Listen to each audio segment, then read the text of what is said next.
આજે અત્યાર સુધીના સૌથી મોટા સમાચાર રાજ્યમાં મતદાર યાદીના આંકડા એની ડિટેલ જાહેર કરી દેવાઈ છે। મતદારોની ફાઇનલ યાદી જાહેર કરાઈ છે, જેમાં 4,40,30,725 મતદારો નોંધાયા છે અને એની સાથે આખરી યાદીમાં 5,60,000 નવા મતદારો ઉમેરાયા છે। એસઆઈઆર પહેલા 5,08,43,000 મતદારો હતા અને પ્રક્રિયા પૂર્ણ થતા કુલ 68,12,711 નામ કમી થયા છે। જી હા, કોઈ નાનો સૂનો આંકડો નથી જે નામ કમી થયા છે। 68,12,711 નામ આ એસઆઈઆર ની પ્રક્રિયા બાદ કમી થયા છે અને 3.5 મહિનાથી જે આ કામગીરી ચાલી રહી હતી એ પછીના આ આંકડા છે। આંકડામાં જે આંકડા 4.5 કરોડ કરતા વધારે મતદારો નોંધાયા છે, પણ જે ધ્યાન ખેંચે છે એ વાત આ પણ છે કે 68 લાખ કરતા વધારે લોકોના નામ આ એસઆઈઆર માંથી કમી થયા છે।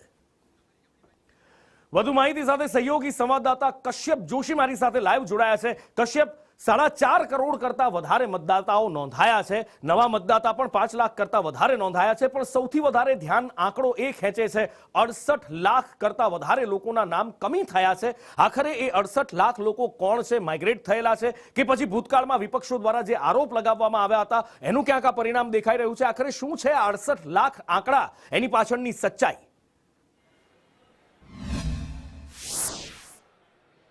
3.5 મહિના પહેલા એસઆઈઆરની કામગીરી છે તે ચાલુ થઈ હતી અને ત્યારે જે આંકડો પહેલી એસઆઈઆરની કામગીરી પહેલા જે મતદાર યાદીમાં જે આંકડો હતો તે 5,08,00,000થી વધારે મતદારોનો આંકડો હતો અને આજે જે આખરી મતદાર યાદી જાહેર કરવામાં આવી છે ને તેમાં 4,40,00,000 જેટલા મતદારો જે છે તેના નામ સાથેની આ આખરી યાદી છે તે જાહેર કરવામાં આવી છે।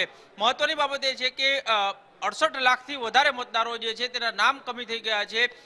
ફોર્મ 7 ને લઈ અને વિપક્ષી પાર્ટીઓ દ્વારા અનેક વખત સત્તાધારી પક્ષ અને સરકાર ઉપર આરોપ લગાડવામાં આવ્યા હતા કે ખોટી રીતે ફોર્મ 7 જે છે તે રજૂ કરવામાં આવે છે અને મતદારોના નામ કમી કરવા માટે થઈને અરજીઓ કરવામાં આવે છે। 4,34,00,000 મતદારો છે તે જે પહેલી ડ્રાફ્ટ યાદી જાહેર થઈ હતી તેમાં હતા અને આખરી જે યાદી જાહેર થઈ છે તેમાં 4,40,00,000 જેટલા મતદારો નોંધાયા છે, એટલે કે લગભગ 4.5 થી 4 લાખ જેટલા મતદારો જે છે તે ડ્રાફ્ટ યાદી બાદ રદ થયા છે। તો આ આખી પ્રક્રિયા જે 3.5 મહિના ચાલી છે ને તેમાં લગભગ 5,60,000 જેટલા મતદારો જે છે તે નવા ઉમેરાણા છે, પણ સૌથી મહત્વની બાબત એ છે કે 68 લાખ જેટલા મતદારો છે તેના નામ આ યાદીમાંથી કપાઈ ગયા છે।